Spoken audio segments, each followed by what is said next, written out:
عندي مساكم عباقرة كرة القدم. هنا ملك التوقعات العالم، توقعات مباراة النصر كريستيانو رونالدو سادو ماني بروزوفيتش اوتافيو ضد الخليج، نصف نهائي كاس الملك. النصر فاز، يقطع التذكرة على النهائي لمواجهة القريب التقليدي الهلال أو الخليج. يفعل مفاجأة كما فعلها الوحدة السنة اللي راحت ويتأهل للنهائي. توقعات المباراة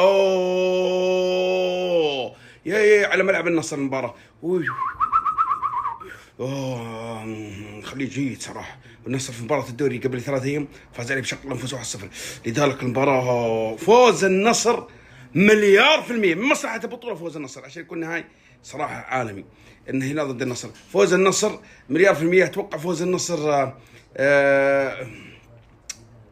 خلينا نقول ب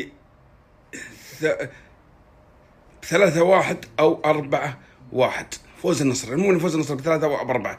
كريستيانو اليوم راح يسجل هدف أو هدفين أيضا.